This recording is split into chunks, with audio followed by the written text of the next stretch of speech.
Shalom saudara-saudara. Selamat pagi saudara. Oh tentu ini hari yang saudara nanti-nantikan. Mulai hari ini saya akan sampaikan satu topik yang sangat penting sekali dan sering menjadi perdebatan. Dan sering membuat penyesatan bagi banyak orang di kalangan gereja. Yaitu tentang kedatangan Tuhan. Tapi saya ingin supaya saudara kita tidak akan membahas tentang kedatangan Tuhan dan bagaimana dan untuk apa dan kapan waktunya. Bukan itu yang menjadi tujuan dan target kita. Tapi supaya kita bisa memiliki waktu untuk persiapan atas kedatangan Tuhan. Itu sebabnya saya berikan judul di sini adalah masa persiapan kedatangan Tuhan melalui hidup kita. Saya ajak kita untuk kita berdoa lebih dahulu. Mari kita berdoa kepada Tuhan lebih dulu. Kami berterima kasih untuk apa yang Kau anugerahkan kepada kami hari-hari belakangan ini. Kami siap saat ini Tuhan untuk menyambut firman-Mu yaitu pribadi-Mu sendiri Tuhan. Firman yang adalah Allah. Firman yang telah terbukti menjadi manusia. Dan hidup di tengah-tengah kita. Hidup di tengah-tengah manusia. Kami bersyukur oleh karena Engkau mengirimkan firman yang nyata. Bukan hanya ingin memberikan kepada kami semangat. Tapi realita firman itu bisa terjadi pada hidup kami. Terima kasih untuk pekerjaan Roh-Mu di dalam hidup kami. Untuk bisa mewujudkan firman itu menjadi diri kami sendiri. Terima kasih Tuhan oleh karena Engkau menuntun kami. Untuk kami diberikan anugerah yaitu hikmat. Hikmat ilahi untuk kami bisa mewujudkan firman itu. Kami siap saat ini bagi Engkau Tuhan. Kami ada untuk Engkau Tuhan. Berfirmanlah tanpa batas Tuhan. Demi nama Tuhan kami Yesus Kristus. Amin. Mari kita kutip pertama kali saudara. Satu ayat yang membuat kita bertanya-tanya. Kita ambil pertama kali dalam Matius pasal yang ke-24. Matius pasal yang ke-24.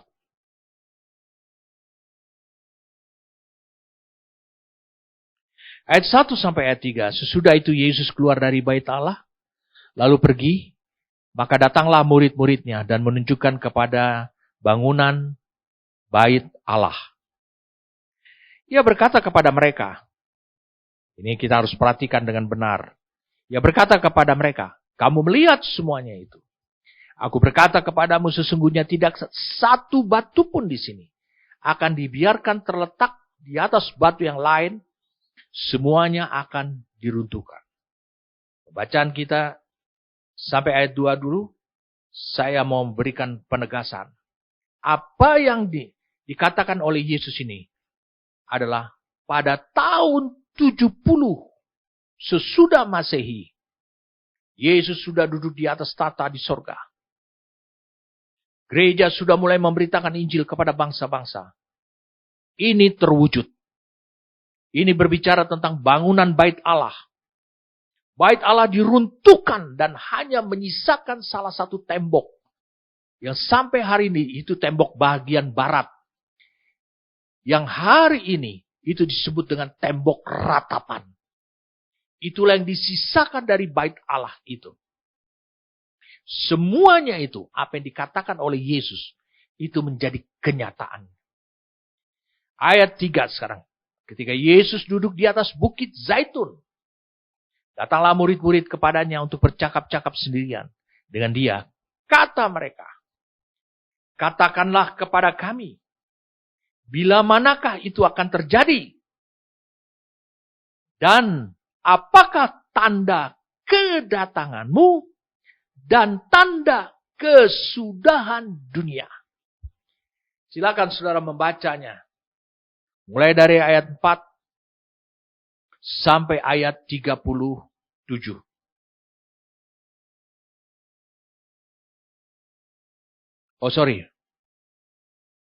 Sampai ayat 35. Saya ingin mengutip. Yesus baru menjawab sebagian daripada pertanyaan murid-murid ini. Yang menanyakan kepada dia. Dia bilang itu.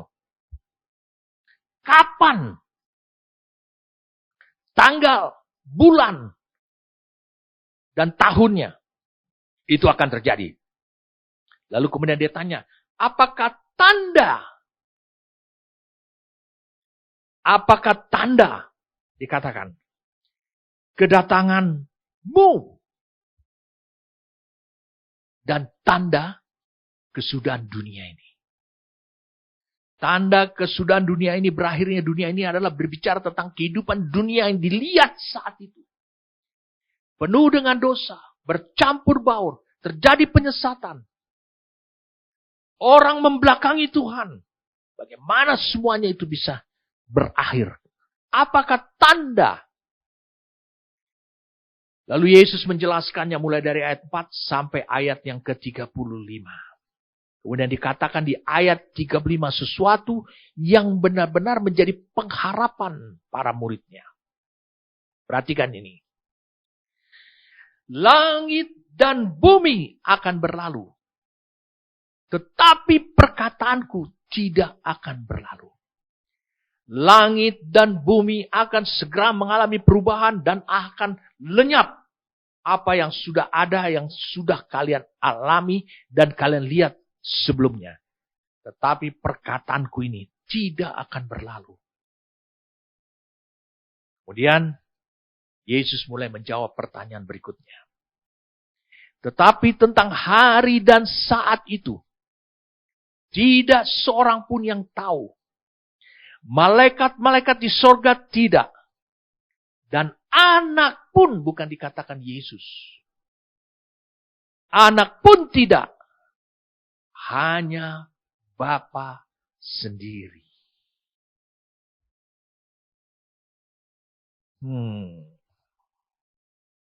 Banyak orang berbicara tentang kedatangan Tuhan. Kembali lagi ke dunia ini secara fisik. Mereka bahkan mengungkapkan, menceritakan, dan bahkan berani beberapa hamba Tuhan menyebutkan tanggal bulan. Bahkan hamba-hamba Tuhan yang besar sekalipun juga. Kadang-kadang mereka terjebak pada keinginan untuk menentukan tanggal itu. Mereka tidak menyadari apa yang dikatakan Yesus ini. Mereka ragu apa yang dikatakan Yesus ini. Dia bilang di sini, Yesus berkata, tetapi tentang hari dan saat itu, tidak seorang pun yang tahu. Malaikat di sorga tidak. Dan anak pun tidak. Hanya Bapa. Itu ada dalam kewenangan Bapa. Otoritas Bapa. Bapalah yang menentukan. Kapan? Tentang kedatangan Tuhan itu. Saudara boleh melihat tanda-tandanya. Tetapi tetap waktunya itu adalah kewenangan daripada Bapa. Apa artinya buat kita semua? Berarti Tuhan ingin menekankan kepada kita, jangan urusi apa yang merupakan tanggung jawab pada Bapa. Tetapi urusi apa yang Bapa inginkan. Sebelum itu dilaksanakan oleh Bapa. Sebelum kewenangan dari Bapa itu tentang kedatangan Tuhan. Saudara bisa lihat. Kedatangan Kristus kembali lagi. Anak Allah kembali lagi ke dunia ini. Saudara bisa lihat. Kristus ada dalam kewenangan daripada Bapa di surga. Saya ingin untuk segera mengklirkan. Membongkar apa yang ada. Pemahaman di dalam apa yang ada di dalam kepala saudara. Ini mengakibatkan Roh Kudus yang memberikan pengertian itu terhambat. Karena firman Tuhan mengatakan berubahlah oleh pembaruan budi. Supaya kamu bisa memahami kehendak Allah, keinginan Allah. Jadi jangan urusi apa yang merupakan bukan kewenangan kita. lalu menebak-nebak. Beberapa hamba Tuhan yang besar akhirnya menarik bukunya kembali lagi. Akhirnya menarik pernyataannya kembali lagi. Akhirnya dia memberikan pengumuman untuk minta maaf. Mengaku bahwa itu adalah suatu kekeliruan dari dirinya. Dan hamba-hamba Tuhan yang besar, bahkan ada yang sudah meninggal, akhirnya mereka memfokuskan diri untuk mempersiapkan umat Tuhan. Untuk mereka siap menantikan kedatangan Tuhan kembali. Entah mereka yang disiapkan itu mati dulu, atau mereka pada saat kedatangan Tuhan, mereka tetap hidup di dunia ini. Tetapi mereka telah disiapkan oleh Tuhan. Jadi, ini satu penegasan. Dia bilang, Yesus sendiri mengatakan, anak pun tidak. Saudara lihat ayat 36 ini. Anak pun tidak. Hanya Bapa sendiri.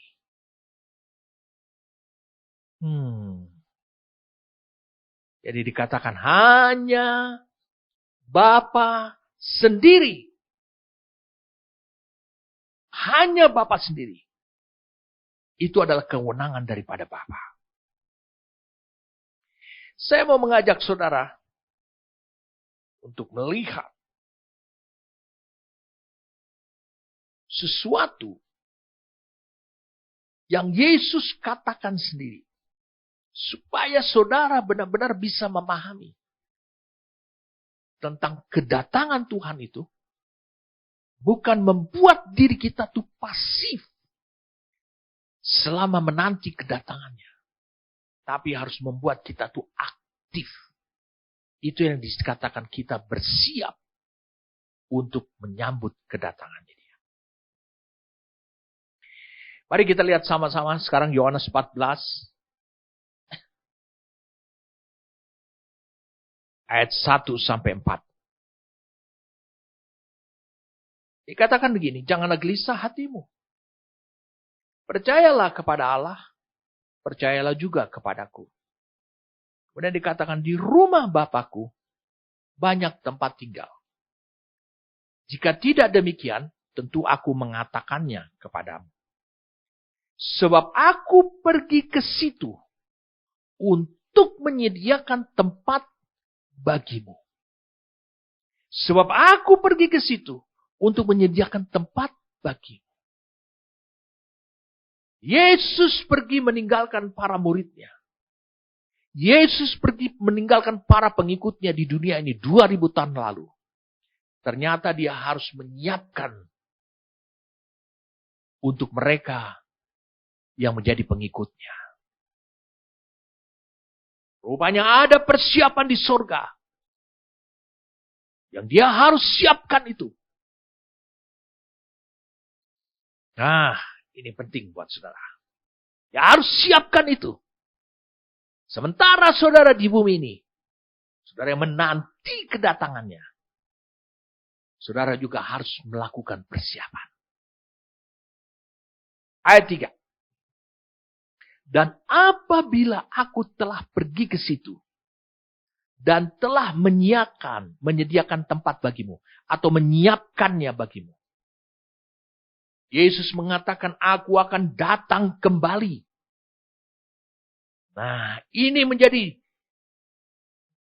penekanan kita, penjelasan kita beberapa sesi ke depan. Aku akan datang kembali. Dia berjanji akan datang kembali. Bukankah saudara sudah tahu? Bahwa waktu dia datang kembali lagi, hanya Bapa sendiri yang tahu kapan itu. Dan membawa kamu, atau menjemput kamu, ke tempatku. Supaya di tempat di mana aku berada, kamu pun berada. Dan kemana aku pergi? Kamu tahu jalan ke situ. Kamu tahu caranya untuk menuju ke situ. Tempat itu disebut adalah rumah Bapa. rumah Bapa ini dipakai oleh istilahnya oleh Yesus adalah tempat di mana Kristus berada, di mana Tuhan berada, di mana Allah juga berada. Saya ulangi sekali lagi. Yesus akan membawa kita. Dia sedang menyiapkan tempat. Dia meninggalkan kita 2000 tahun yang lalu. Dia sedang menyiapkan tempat. Tapi dia berjanji dia akan datang kembali lagi. Yang jadi perguncingan orang adalah kapan dia datang kembali. Saudara sudah tahu. Itu adalah kewenangan Bapa. Dia pun tidak memiliki kewenangan itu. Suatu hari saya bertanya pada seorang hamba Tuhan. Dan bahkan pada beberapa anak rohani saya. Mari kita baca sama-sama Filipi pasal yang kedua. Wow, saya bergairah untuk menjelaskan hal ini kepada saudara. Filipi pasal yang kedua.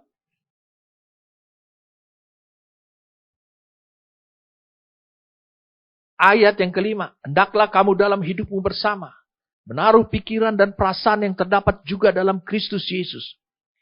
Yang walaupun dalam rupa Allah, tidak menganggap kesetaraan dengan Allah itu sebagai milik yang harus dipertahankan. Melainkan telah mengosongkan dirinya sendiri. Dan mengambil rupa seorang hamba. Dan menjadi sama dengan manusia. Menjadi sama dengan manusia. Dan dalam keadaan sebagai manusia. Ia telah merendahkan dirinya. Dan taat sampai mati. Lihat, dia taat sampai mati. Bahkan sampai mati di kayu salib. Dia taat kepada siapa? Dia taat kepada otoritas kewenangan Bapa di sorga. Yang memberikan misi seperti itu. Ayat 9, itulah sebabnya. Nah, dengarkan baik-baik. Allah sangat meninggikan dia. Dan mengaruniakan kepadanya nama. Di atas segala nama. Gelar. Di atas segala gelar. Supaya dalam nama Yesus bertekuk lutut segala yang ada di langit. Dan yang ada di atas bumi. Dan yang ada di bawah bumi. Supaya dalam pribadi dia. Dan segala lidah mengaku Yesus Kristus adalah Tuhan. Bagi kemuliaan Allah Bapa. Saya ingin saudara sekarang membuka. Kisah Rasul pasal yang kedua. Kisah Rasul pasal yang kedua.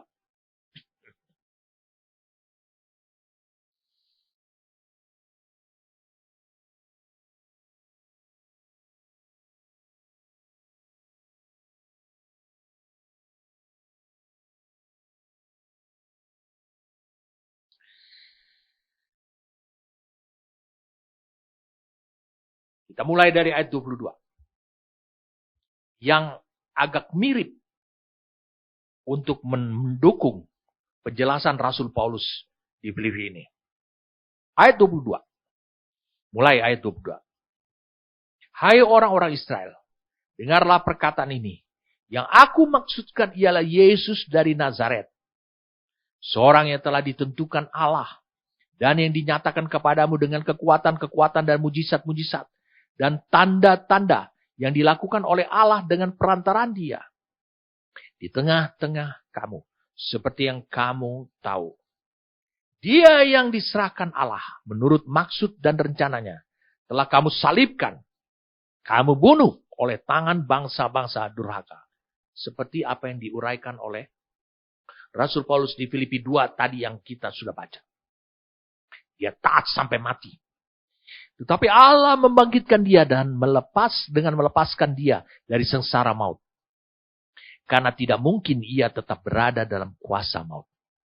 Sebab Daud berkata tentang dia, aku senantiasa memandang kepada Tuhan.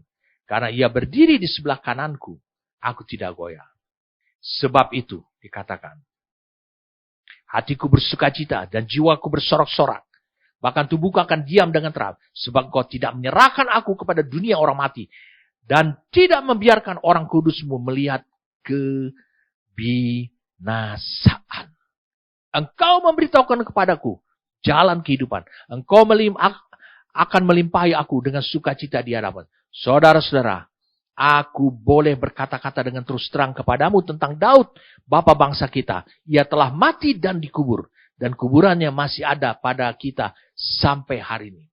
Tetapi, dikatakan, ia adalah seorang nabi. Dan ia tahu bahwa Allah telah berjanji kepadanya dengan mengangkat sumpah bahwa ia akan mendudukkan seorang dari keturunan Daud sendiri. Perhatikan baik-baik. Di atas tahtanya, tahta Allah. Karena itu ia telah melihat ke depan dan telah berbicara tentang kebangkitan Mesias. Ketika ia mengatakan bahwa dia tidak ditinggalkan di dalam dunia orang mati dan bahwa dagingnya tidak mengalami kebinasaan. Yesus inilah yang dibangkitkan Allah. Dan tentang hal itu kami semua adalah saksi. Dan sesudah ia ditinggikan oleh tangan kanan Allah dan menerima Roh Kudus. Ini adalah persiapan yang dilakukan oleh Yesus yang naik ke surga. Dia menyiapkan hidup saudara dengan mencurahkan Roh Kudus.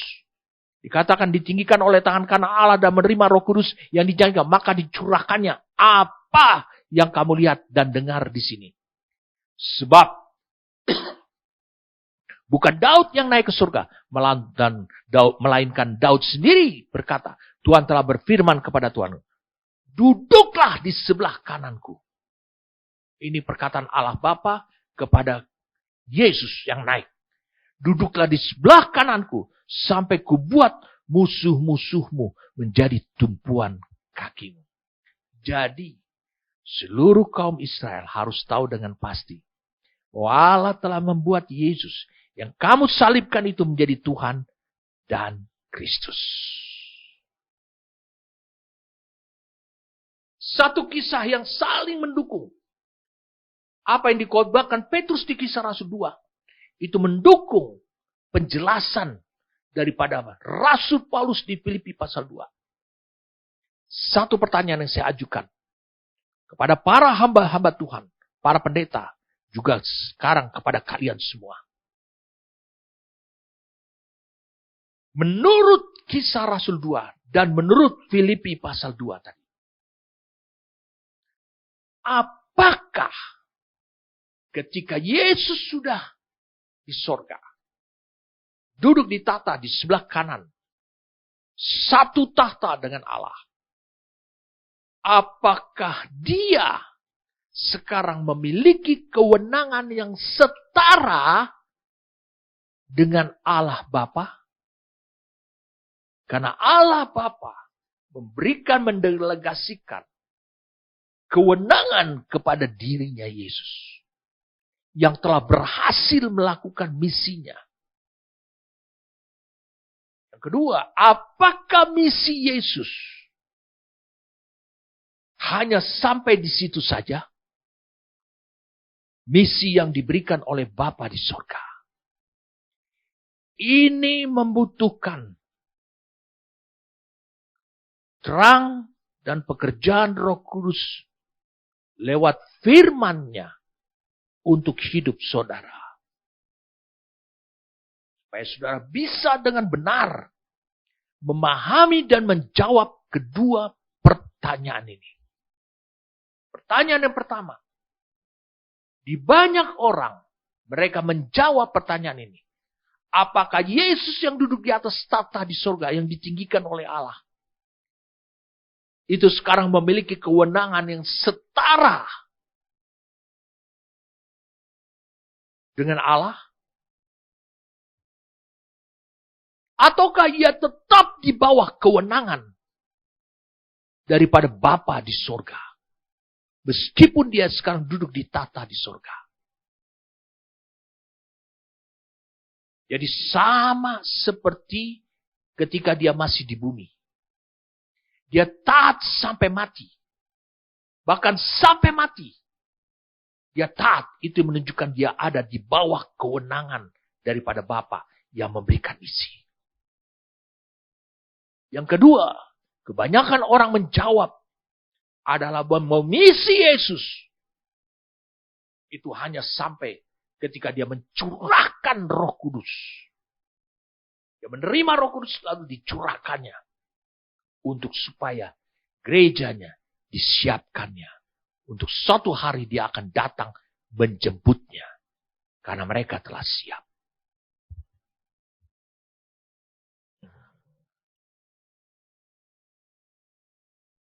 Ayat terakhir yang kita baca. Duduklah di sebelah kananku sampai kubuat musuh-musuhmu jadi tumpuan kakimu. Apakah betul? Oh, Yesus sekarang memiliki kesetaraan dalam hal kewenangan dengan Allah Bapa? Ataukah ketika dia di sorga, seperti kebanyakan orang mengatakan, bahwa dia tetap dalam kewenangan Bapa?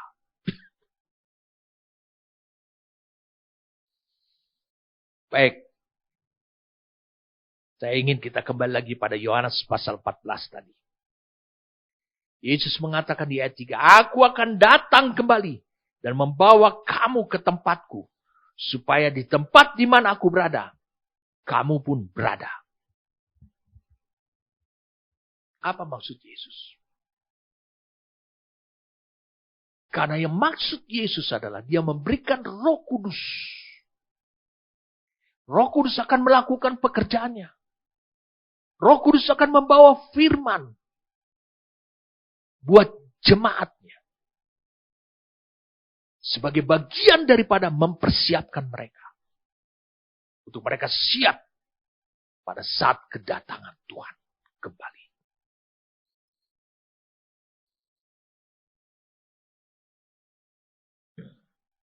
Ada banyak orang tidak memahami. Saudara juga banyak di antara saudara tidak memahami tentang apa yang dimaksudkan oleh Yesus ini. Karena engkau keliru. Engkau memiliki keyakinan yang keliru ketika engkau menjawab pertanyaan pertama dan kedua tadi. Kalau engkau tahu, baik di sorga, Yesus duduk di sebelah kanan Allah Bapa. Ingatlah, yang berkata duduklah di sebelah kananku, sampai kubuat musuh-musuhmu jadi tumpuan kakimu. Jadi Yesus hanya duduk, menikmati, menunjukkan bahwa Yesus yang taat di bumi, Yesus yang taat berasal dari sorga, dan dia taat ke bumi. Dan ketika dia kembali lagi ke sorga, duduk di sebelah kanan Allah Bapa, dia tetap pribadi yang taat. Ini menunjukkan bahwa dia tetap berada dalam kewenangan Bapa di sorga. Kalau Bapa mengatakan duduklah di sebelah kananku, maka Yesus harus hidup taat. Dia ada dalam naungan, dia ada dalam penundukan diri atas kewenangan Bapa di sorga. Itu sebabnya Yesus ketika di bumi mengatakan tentang kedatanganku kembali, hanya Bapa yang tahu. Itu sebabnya dia diminta untuk duduk. Dia tetap duduk. Sebab dia akan kembali ke dunia ini bukan atas keinginannya, bukan atas inisiatifnya, bukan atas keputusannya. Kapan dia mau, dia tinggal datang ke dunia. Tidak. Dia terus mengekspresikan selama dia di sorga. Dia menyatakan, mengekspresikan tentang ketaatan dia. Bahwa dia ada dalam kewenangan Bapa untuk dia menyelesaikan misi yang belum diselesaikan. Ini pertanyaan kedua. Misi Yesus adalah membawa. Saya ulang, misinya Yesus itu adalah satu paket. Bukan hanya mati, bukan hanya bangkit, bukan hanya menebus dosa, tapi membawa saudara datang ke dunia ini, membawa saudara ke tempat di mana dia berada. Di situ pun saudara harus berada. Yaitu yang disebut dengan rumah Bapa. Sulit beberapa orang waktu saya jelaskan ini. Tapi ketika saya menanyakan pada dia, mengapa kalian memiliki pemikiran bahwa dia memiliki setara kewenangan? Jadi Bapa setiap mau mengambil keputusan harus berunding dengan dia. Tidak, saudara. Yesus menunjukkan bahwa dia adalah anak manusia. Bahwa dia adalah anak Allah. Yesus menunjukkan bahwa dia adalah firman yang menjadi manusia. Tapi dia menunjukkan bahwa dia tetap taat. Meskipun dia di sorga. Wow, ini tentu saudara menggelitik hidup saudara. Karena saudara tidak pernah menyadari tentang hal kebenaran ini. Sebab kalau engkau berbeda keyakinan, maka pengharapanmu akan kedatangan Tuhan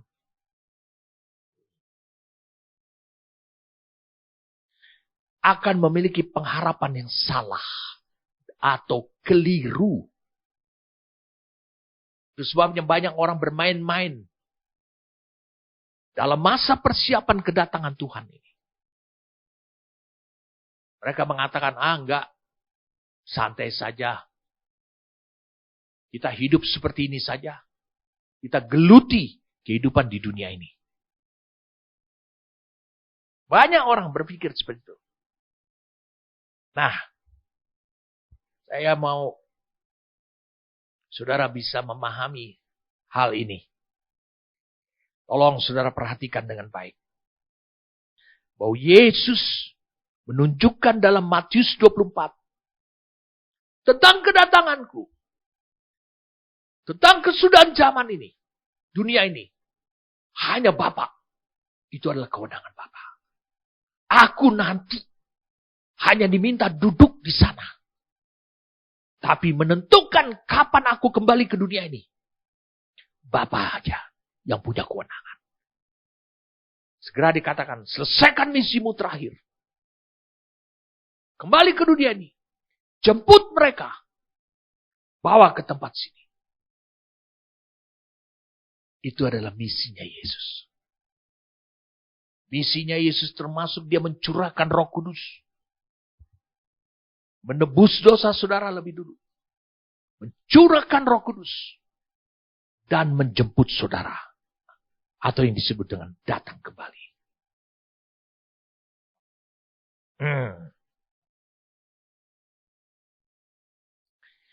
Sekarang saya mau bawa saudara tentang kata-kata yang ada ditulis dalam Yohanes 14 ini. Dia bilang gitu.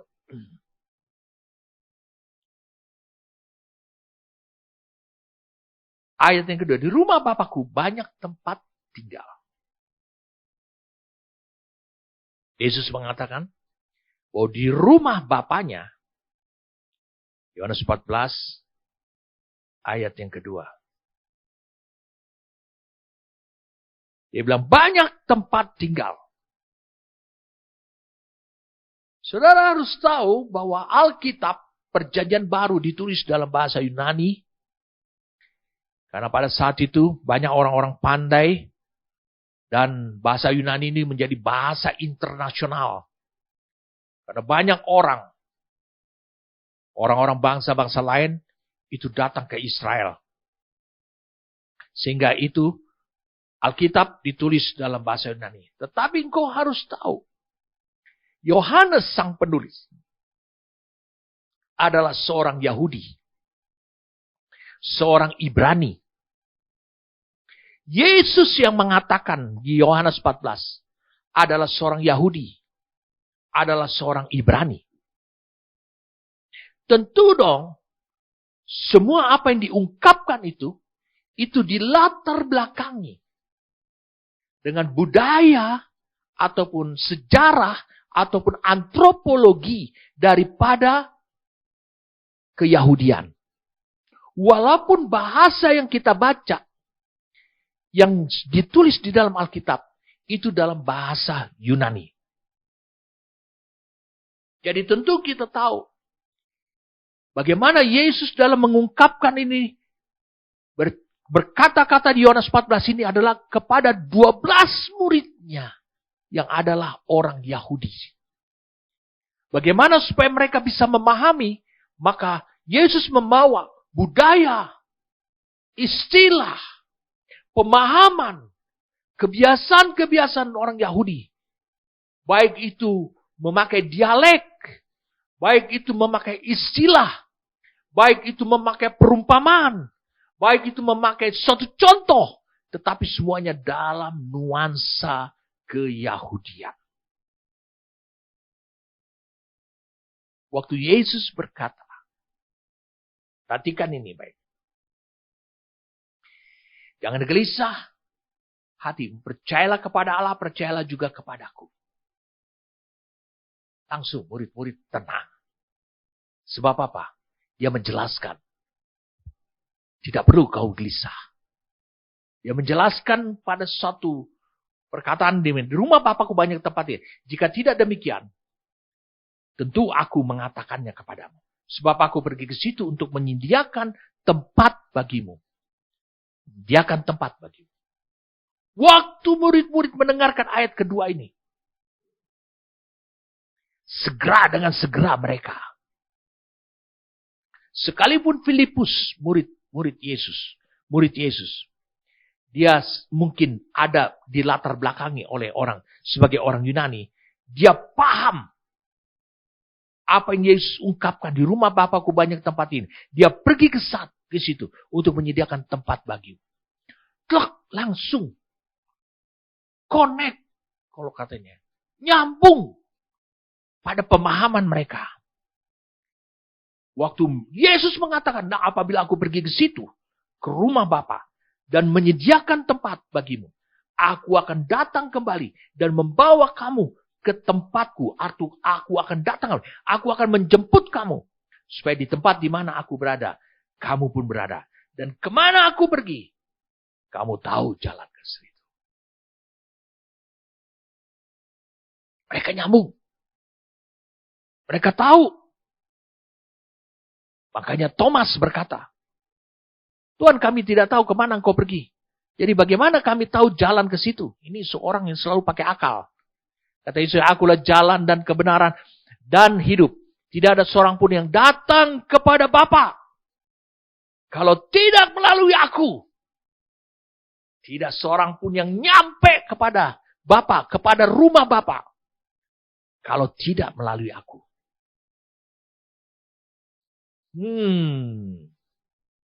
Dia bilang gini, sekiranya kamu mengenal aku, pasti kamu juga mengenal Bapakku. Sekarang ini kamu mengenal dia dan kamu telah melihat dia. Kata Filipus kepadanya, Tuhan, tunjukkanlah Bapa itu kepada kami. Itu sudah cukup bagi. Kata Yesus kepadanya, telah sekian lama aku bersama-sama kamu Filipus, karena dia separuh Yunani. Namun kau tidak mengenal aku. Barang siapa telah melihat aku, ia telah melihat Bapa. Bagaimana engkau berkata, tunjukkanlah Bapa itu kepada kami. Tidak percayakah engkau bahwa aku di dalam Bapa dan Bapa di dalam aku? Apa yang aku katakan kepadamu, tidak aku katakan dari diriku sendiri. Tetapi Bapa yang diam di dalam aku, dialah yang melakukan pekerjaannya.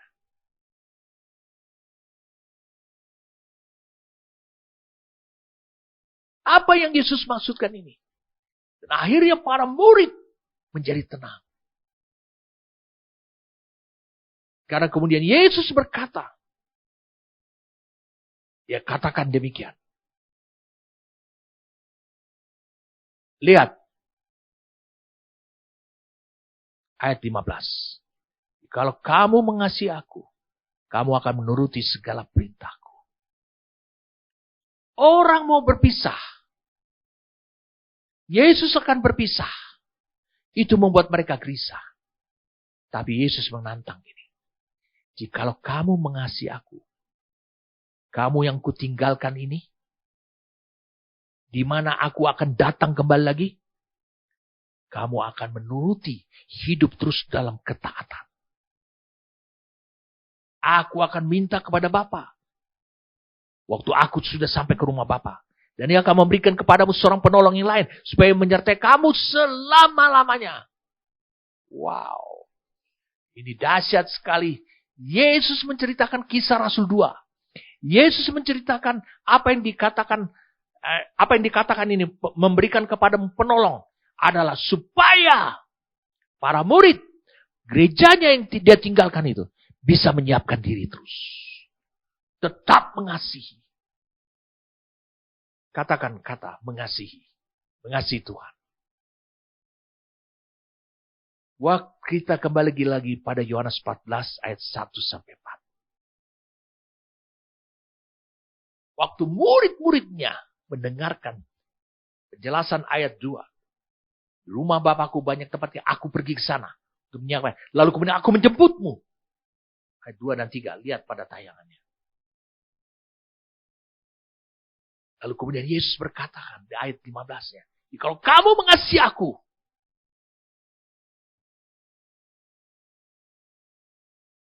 Bukankah ini berbicara tentang hubungan cinta antara Kristus dengan gerejanya atau pengikutnya.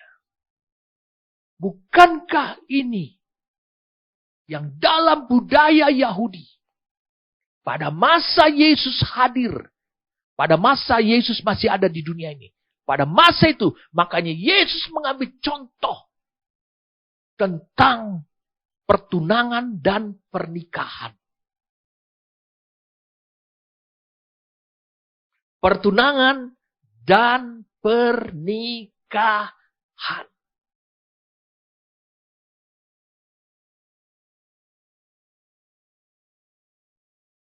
Di orang Yahudi, masa pertunangan itu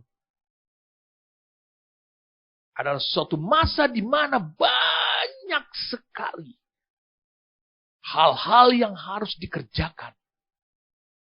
Tahapan-tahapan yang dikerjakan. Selama masa pertunangan itu. Tetapi mereka belum boleh tinggal bersama. Makanya Yesus mengatakan aku akan menyiapkan tempat. Karena setelah aku bertunangan. Aku akan menyiapkan tempat. Di mana kita akan memasuki kemudian. Masa perkawinan. Seperti layaknya orang Yahudi pada masa itu. Jadi di masa pertunangan. Itu adalah suatu masa kita menjadi suami dan istri. Secara hukum. Tetapi kita belum bisa tinggal ataupun bercampur. Melakukan hubungan intim seperti suami dan istri. Atau tinggal bersama. Itu sebabnya Yesus berkata aku akan pergi. Menyiapkan tempat. Sebagai tunangannya.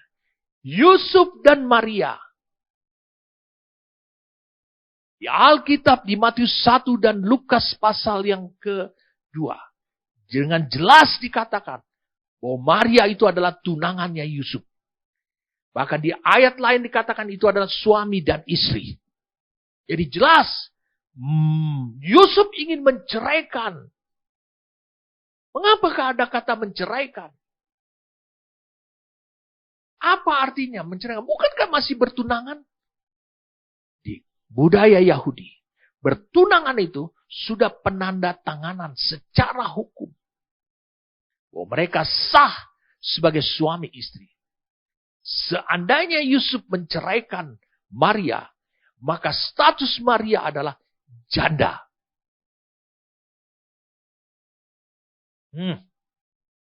Perhatikan ini.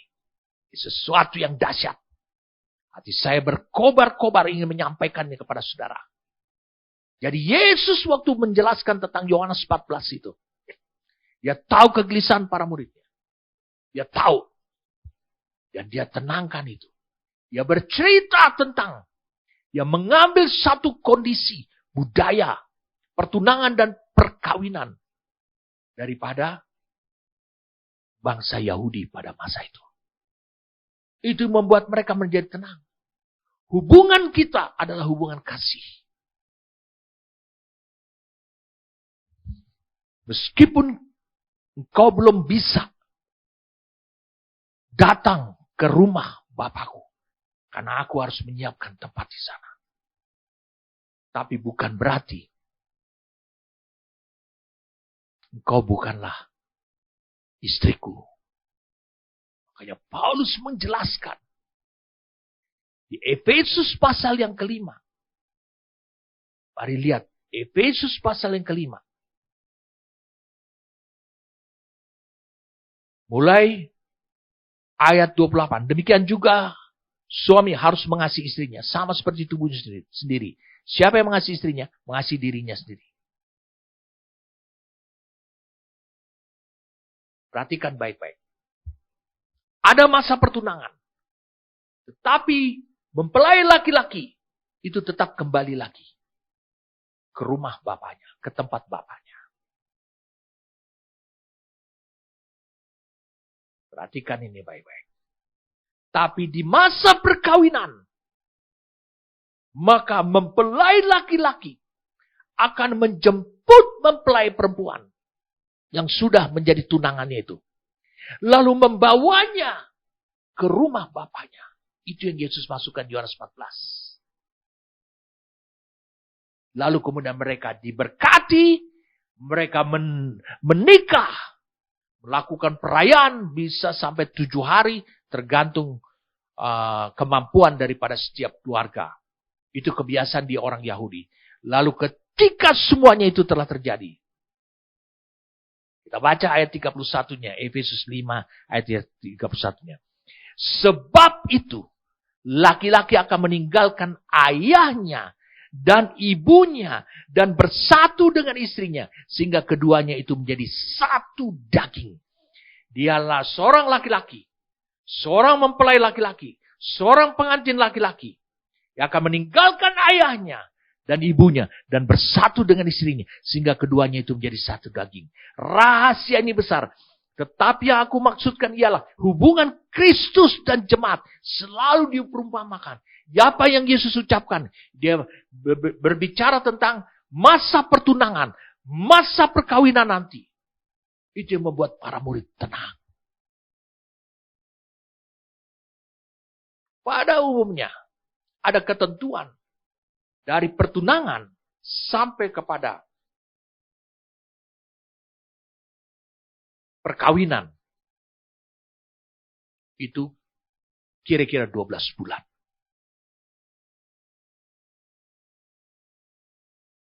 Kira-kira 12 bulan. Tapi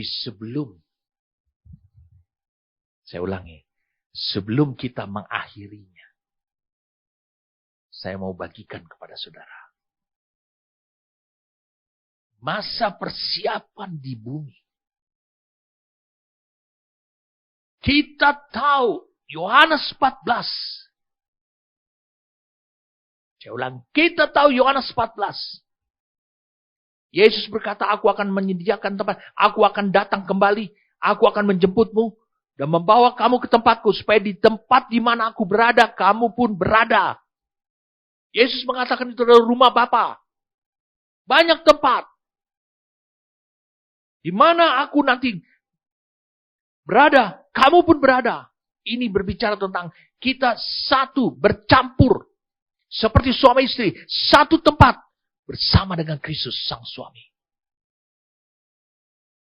Saudara bisa bayangkan betapa berbicara tentang kedatangan Tuhan itu adalah berita gembira, sukacita. Engkau bersukacita oleh karena apa? Engkau akan bergairah karena kau memiliki kasih kepada Tuhan. Kau tahu kebenaran dan kau hidup dalam kebenaran itu. Wow, ini sesuatu yang luar biasa.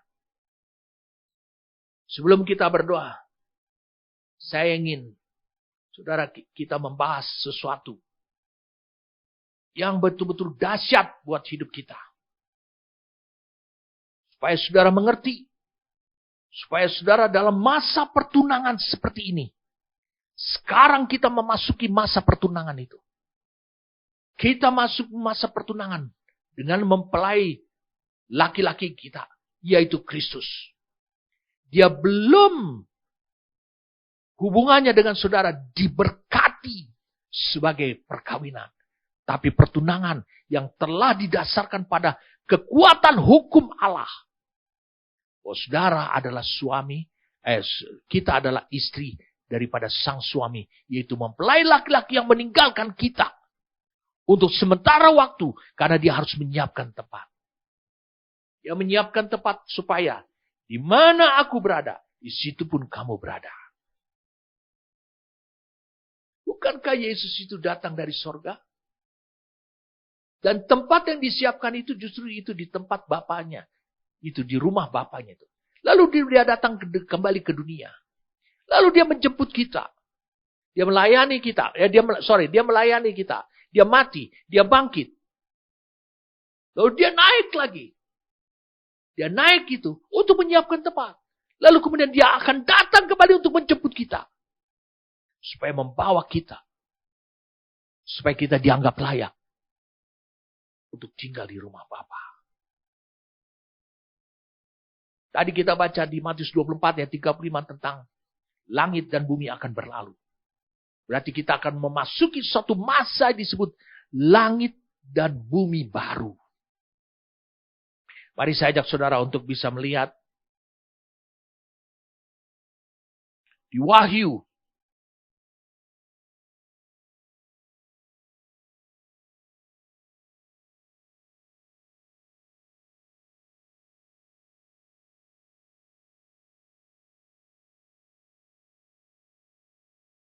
Wahyu pasal 21. Lalu aku melihat langit yang baru dan bumi yang baru. Sebab langit yang pertama dan bumi yang pertama telah berlalu.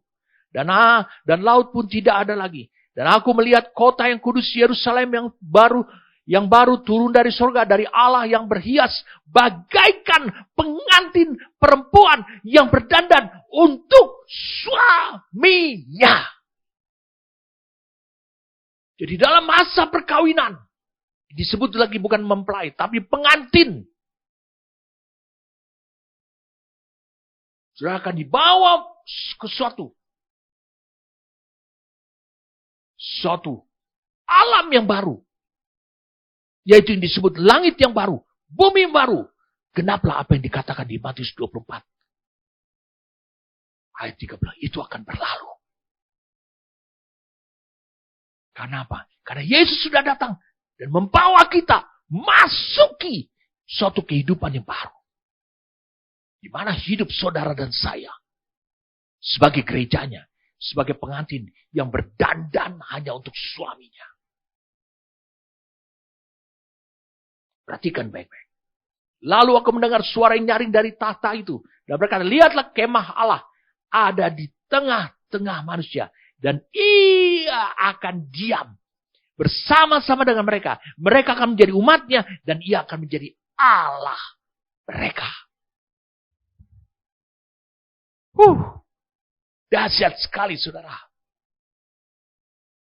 Di langit dan bumi yang baru. Itu adalah tempat tinggal kita. Yang seharusnya. Saya katakan yang seharusnya. Di mana ada kehadiran Allah. Di mana itu menjadi tempat kita untuk selama-lamanya.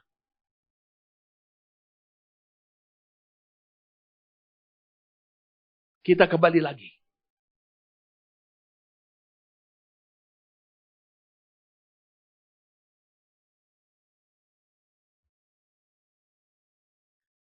Pada Yohanes pasal yang ke-14.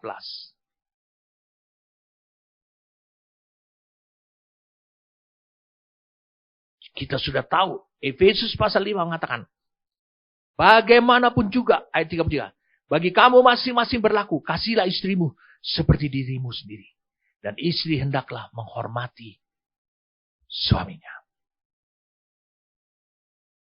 Wow, ini sesuatu yang saudara dan saya harusnya memberikan menghasilkan rasa sukacita surgawi waktu mendengarkan penjelasan ini. Jadi Yesus mengumpamakan tentang kedatangannya kembali lagi ke dunia ini. Kedatangannya ke dunia ini adalah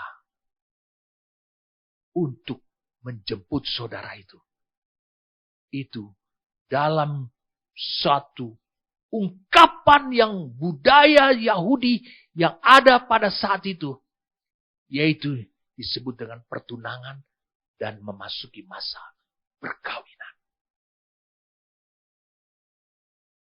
Karena di masa pertunangan itu, ulangi, di masa pertunangannya itu adalah satu masa di mana saudara diberikan mahar. Lalu kemudian menandatangani kontrak hukum, surat perjanjian nikah sebagai suami istri. Itu pada saat pertunangan.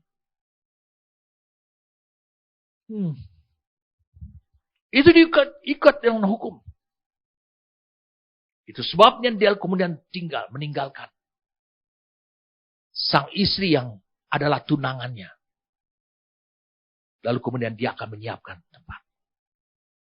Sebab target akhirnya adalah misi buat mempelai laki-laki, yaitu Kristus, adalah bukan duduk di tata di sorga, tapi adalah membawa saudara ke tempat di mana mempelai laki-laki itu tinggal. Disitulah mempelai perempuan tinggal, yaitu gerejanya.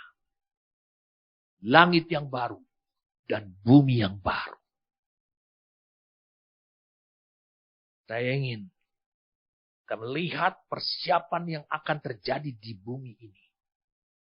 Perhatikan ini baik-baik. Mari saja kita untuk melihat Mazmur pasal ke-23. Karena Yohanes 14 ayat yang ketiga, sudah saudara tahu. Di mana aku tinggal? Aku ke sana pergi untuk menyiapkan tempat tinggal bagimu. Supaya di mana aku tinggal, di situ pun kau tinggal. Mari kita baca sekarang. Mazmur pasal 23. Suatu kebenaran ayat firman Tuhan yang sering sekali ini menyejukkan hati kita, pikiran kita. Mazmur Daud, Tuhan adalah gembalaku, takkan kekurangan aku. Bukankah ayat ini mengatakan Tuhan adalah gembalaku, dan itu dikonfirmasi lagi hanya di dalam surat Yohanes. Jadi sang penulis Yohanes ini konsisten, dia menunjukkan mempelai laki-laki itu selama ada di bumi ini, selama dalam masa persiapan penantian, dia bisa menjadi gembala buat hidup saudara. Yohanes pasal 10 dikatakan, akulah gembala yang baik. Gembala yang baik, dia akan menyerahkan nyawanya bagi domba-dombanya. Kemudian kita lihat apa yang dilakukan oleh Yesus sampai hari ini sebagai gembala dan bukan sebagai mempelai laki-laki. Mengapa dia menjadi gembala dalam hidup saudara? Adalah untuk menyiapkan saudara dalam rangka persiapan hidup saudara sebagai mempelai wanita dalam hubungannya. Meskipun dia adalah gembala, tapi dia juga adalah mempelai laki-laki. Dikatakan ia membaringkan aku di padang yang berumput hijau. Ia membimbing aku ke air yang tenang. Ia menyegarkan jiwaku. Ia menuntun aku di jalan yang benar oleh karena namanya. Sekalipun aku berjalan dalam lembah kekelaman, aku tidak takut bahaya. Sebab kau bersertaku. Gadamu dan tongkatmu itulah yang menghibur aku. Kau menyediakan hidangan bagiku di hadapan lawanku. Engkau mengurapi kepalaku dengan minyak. Pialaku penuh melimpah. Kemudian dikatakan, kebajikan dan kemurahan belaka akan mengikuti aku seumur hidupku. Dan akhirnya, dikatakan, dan akhirnya, aku akan diam dalam rumah Tuhan sepanjang masa. Bukankah ini sama seperti Yohanes 14 tadi? Di mana aku tinggal? Di langit yang baru dan bumi baru. Di situ pun kau tinggal. Sepanjang masa. Sampai selama-lama. Karena itu adalah kehidupan yang kekal.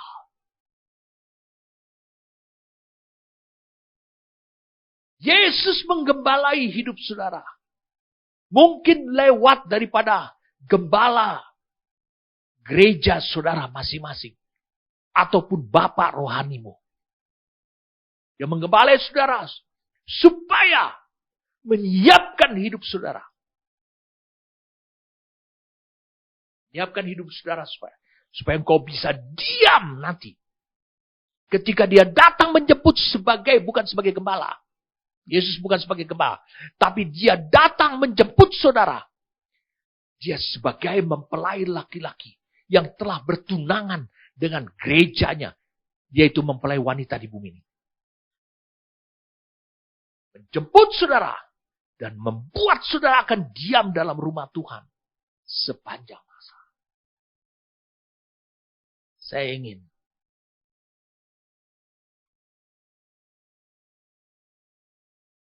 memberikan kepada saudara satu kebenaran firman Tuhan.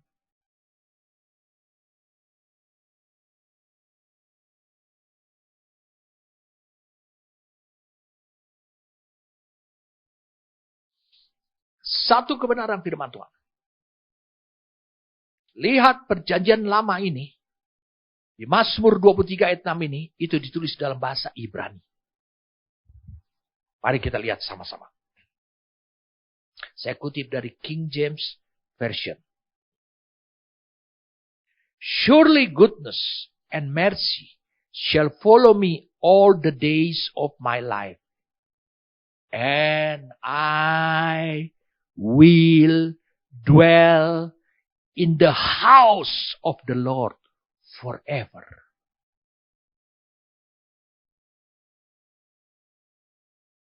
Kata dwell di sini atau akan tinggal secara permanen itu digunakan dalam bahasa Ibraninya adalah kata yasab. Yasab. H3427. H3427. Perhatikan ini baik-baik. Sesuatu yang dahsyat. Arti terjemahan langsungnya. Nah ini. Terjemahan langsungnya. Adalah duduk. Itu dwell. Atau disetting di situ.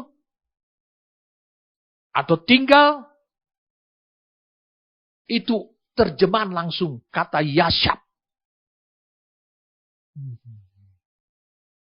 Sebelum kita berdoa. Sesuatu mau roh Tuhan impartasikan dalam hidup saudara. Perihal kedatangan Tuhan ini. Apa yang dia mau kerjakan. Apa niatan Kristus. Apa rencana Bapa. Apa misi finalnya Kristus terhadap gerejanya. Ini. Terjemahan yasab. Terjemahan langsung. Itu adalah membuat engkau duduk. Ataupun mengikat engkau. Membuat engkau tinggal. Ya.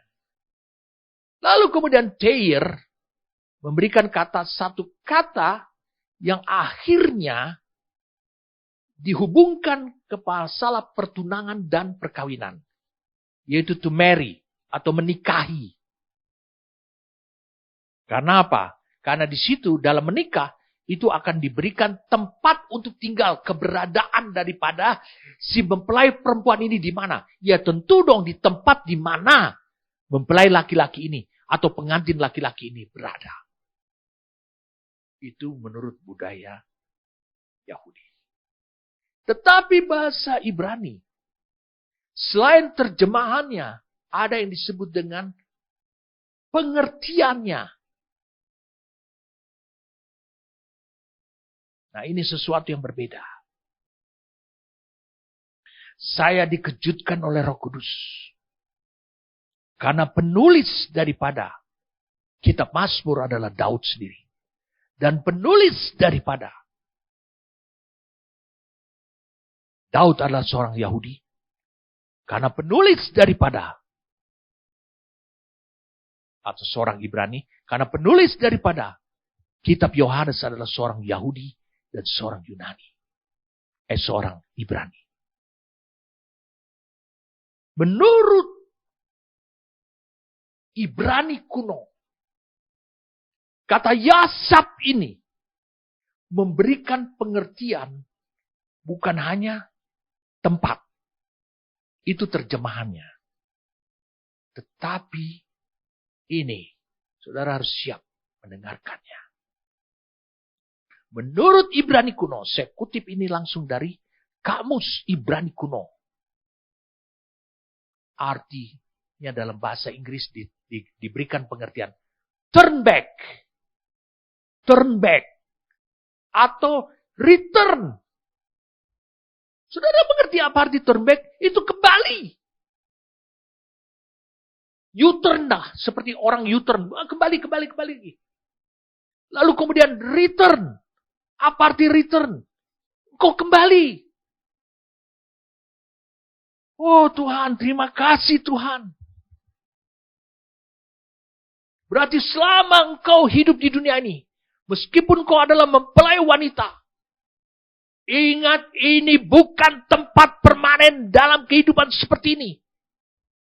Bukan tempat permanen. Mungkin kau berjemaat dengan baik. Mungkin kau adalah hamba Tuhan. Mungkin kau mengikut Tuhan dengan benar. Tetapi kehidupan yang kau jalan ini, itu bukan tempat asli asalmu.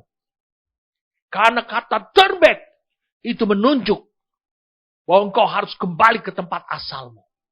Kata return, itu menunjukkan bahwa engkau harus kembali kepada yang aslinya. 1 Petrus 2 ayat 11. Petrus mengatakan, saudara-saudara kekasih, aku menasihati kamu supaya sebagai pendatang dan perantau, kamu menjauhkan diri dari keinginan-keinginan daging yang berjuang melawan jiwa. Ketika engkau memiliki keinginan daging, itu selalu ada. Dan mungkin itu normal, ada pada umumnya, pada setiap manusia. Tapi kehidupan yang memiliki keinginan daging, berjuang melawan jiwa. Coba menghancurkan jiwa saudara. Merusak jiwa saudara. Sehingga apa yang ada pada roh saudara tidak bisa ditampilkan pada jiwa saudara dengan benar. Petrus menasihati. Ingat, statusmu adalah pendatang dan perantau. Itu kata Petrus. Berarti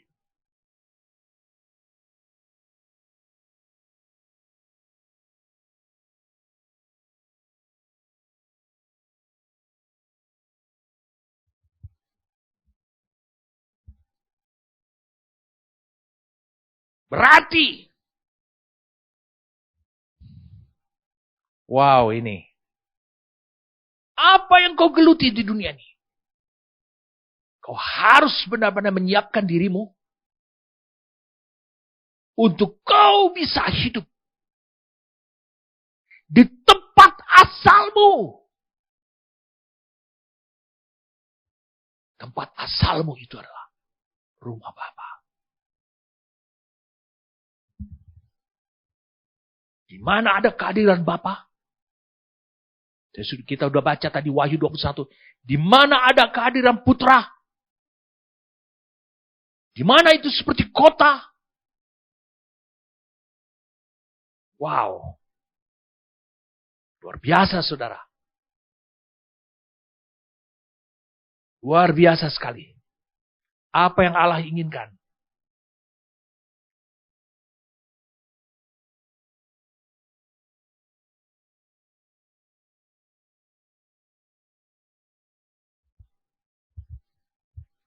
Filipi 3 ayat 20. Karena kewargaan kita adalah di dalam sorga.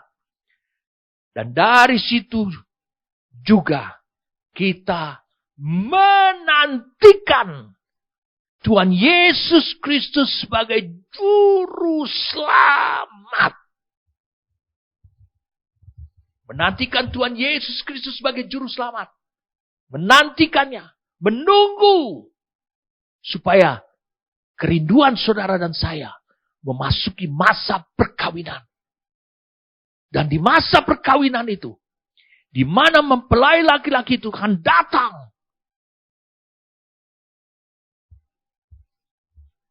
Karena dia adalah juru selamat. Mengapa dia dijuluki juru selamat juga mempelai laki-laki ini? Karena dia menjadi gembala kita. Berupaya untuk menyelamatkan kita dari keadaan. Sebab apa? Aku tidak terbiasa hidup dengan budaya dunia ini. Karena kewargaan saudara ada di dalam surga. Kata Alkitab. Jadi saudara yang bersuka cita. Selama dunia ini meladeni hidup saudara. Dan saudara puas terhadap dunia ini. Ingat saudaraku. Saudara tidak lagi berharap untuk menantikan kedatangan Tuhan dengan cepat. Tetapi lihat mempelai wanita ini. Menanti-nantikan Tuhan. Sebab apa? Sebab kata turn back. Return. Itu artinya. Dia mau balik. Menunggu mempelai laki-laki. Dan kapan mempelai laki-laki itu datang? Hanya Bapa yang tahu. Itu adalah kewenangan daripada Bapa.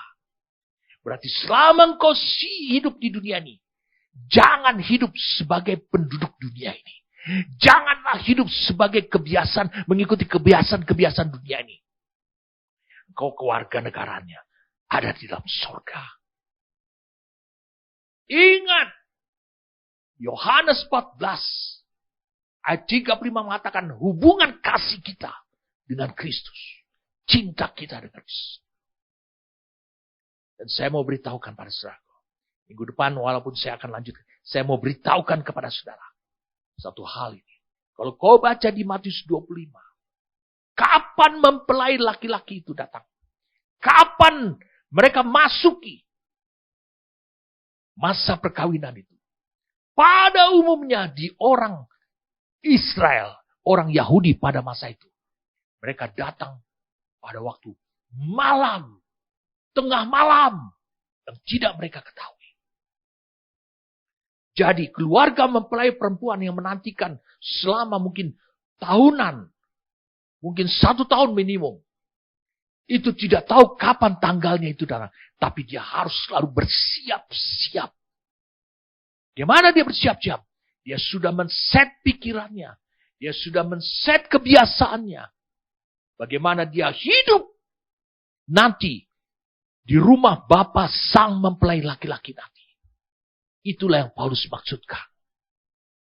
Jadi kedatangan Tuhan kapan itu tanggal berapa? Tidak penting buat hidup saudara. Karena itu adalah kewenangan Bapa. Yesus menekankan yang terpenting adalah engkau melakukan persiapan. Persiapan dalam jiwamu, dalam pikiranmu. Bukanlah untuk cepat naik gaji di tempat kau bekerja.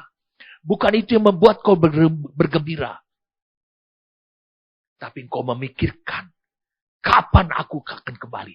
Aku mau menyiapkan diriku. Supaya cara berpikirku sama seperti ketika nanti aku hidup di sana. Karena aku harus kembali ke tempat asalku. Aku harus kembali ke tempat asliku. Sebelum kita berdoa, jadi gerakan Tuhan untuk membagikan ini. Mari kita buka. Kata Yasab, itu luar biasa. Turn back. Bukan hanya tempat tinggal. Turn back. Itu pengertian. Kembali. Kembali kemana? Ke dalam rumah Bapa untuk selama-lamanya. Saya ingin saudara bisa melihat.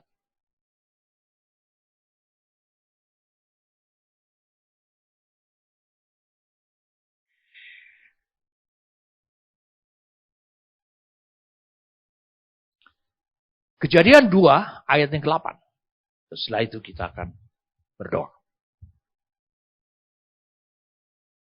Ayat 7. Ketika itulah Tuhan Allah membentuk manusia itu dan dari debu tanah dan mengembuskan napas hidup ke dalam hidungnya. Demikianlah manusia itu menjadi makhluk yang hidup.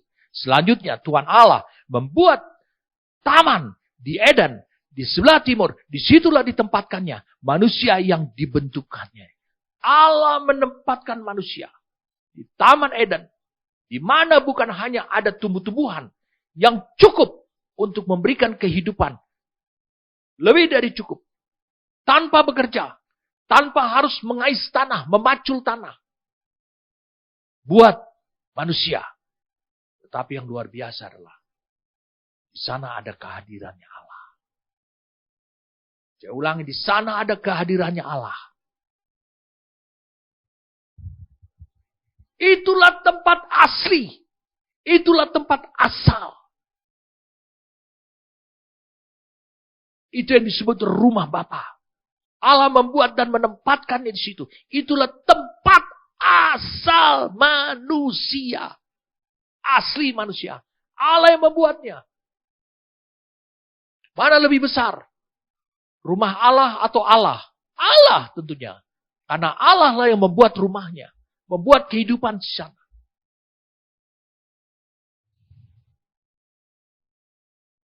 Mari kita lihat sekarang. Kejadian pasal yang ketiga.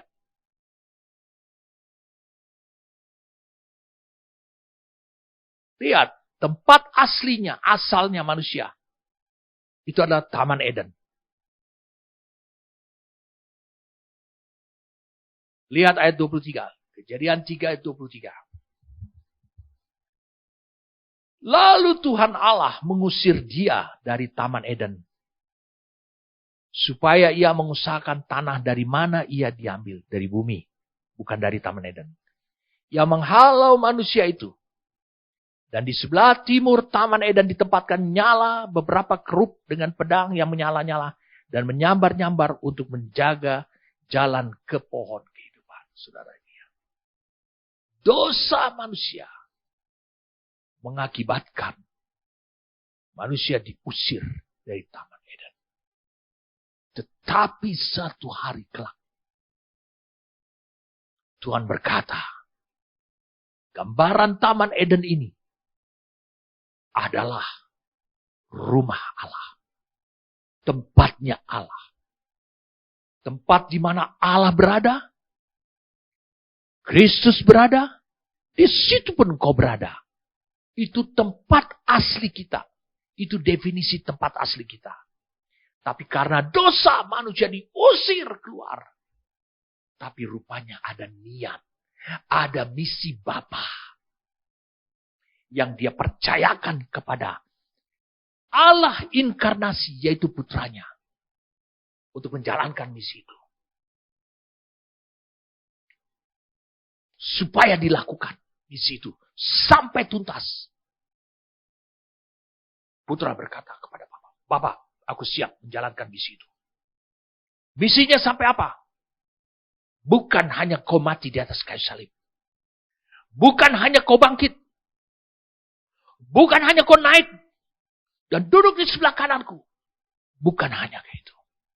Misimu adalah membawa kembali, turn back, manusia ke tempat asalnya, ke tempat aslinya. Di mana aku tinggal, di mana engkau tinggal, nak, di situ pun manusia ada, tinggal bersama-sama. Luar biasa. Minggu depan saya akan lanjutkan lagi pertunangan dan perkawinan itu. Bagaimana sang mempelai perempuan ini sama seperti apa yang Paulus katakan. Dia dari sana dia menantikan dengan penuh harapan. Filipi 3 ayat 20. Kedatangan Tuhan untuk menjemput. Berarti kita semua harus memiliki passion dan semangat dan sukacita yang besar. Menyiapkan diri kita untuk kita layak kembali ke tempat asal kita. Tempat aslinya kita. Amin. Oh, haleluya, saudaraku. Roh Kudus menanamkan kebenaran yang hari ini saudara dengarkan itu. Itu menjadi gejolak, bukan hanya gejolak iman. Tapi itu memberikan pengharapan yang akan segera menjadi nyata. Dan bahkan memberikan engkau kekuatan. Menyala-nyala bersukacita melakukan persiapan di bumi ini. Sebab dalam iman engkau akan berkata, aku akan kembali ke tempat asliku. Aku akan menyiapkan diri. Aku akan izinkan dia, meskipun dia adalah mempelai laki-laki, dia menjadi menggembalai aku. Aku akan hormati. Aku akan patuhi penggembalaannya lewat hamba-hambanya. Lewat Bapa rohaniku. Dan Mazmur 23 ayat 6. Dan aku akan diam dalam rumah Tuhan sepanjang masa. Apakah domba yang berhak untuk tinggal dalam rumah Tuhan? Tentu tidak. Siapa yang tinggal dalam rumah? Adalah disebut anak. Tuhan, terima kasih. Kau impartasikan ini. Menjadi iman. Menjadi keyakinan. Menjadi kekuatan. Menjadi sesuatu yang supranatural. Bekerja dalam alam pikiran kami. Cara pandang kami, Tuhan. Terima kasih. Karena Engkau menunjukkan hubungan ini. Hubungan kasih kami kepada Engkau. Kasih-Mu kepada kami. Kasih kami kepada Engkau. Adalah hubungan seperti suami dan istri. Mempelai laki-laki dan mempelai perempuan. Pengantin laki-laki dan pengantin perempuan. Terima kasih. Anugerah ini. Ini membuat kami menyala-nyala. Bersukacita. Kami tahu. Kalau menurut orang dunia mengatakan, kami ini adalah orang gagal menurut mereka. Kami ini orang susah menurut mereka. Tapi kami tahu sekarang. Ada sukacita yang menyala-nyala dalam hidup kami. Kami akan kembali ke tempat aslinya kami. Kami disiapkan oleh Tuhan untuk kami kembali. Melalui Roh Kudus, melalui pekerjaan Roh Kudus, dan melalui firman-Mu. Untuk kami kembali ke tempat asli kami. Ke tempat asal kami. Terima kasih untuk pekerjaan Roh-Mu. Terima kasih. Terimalah impartasi ini dalam hidup saudara saat ini. Demi nama Tuhan kami Yesus Kristus. Amin, amin, amin, amin, amin, amin.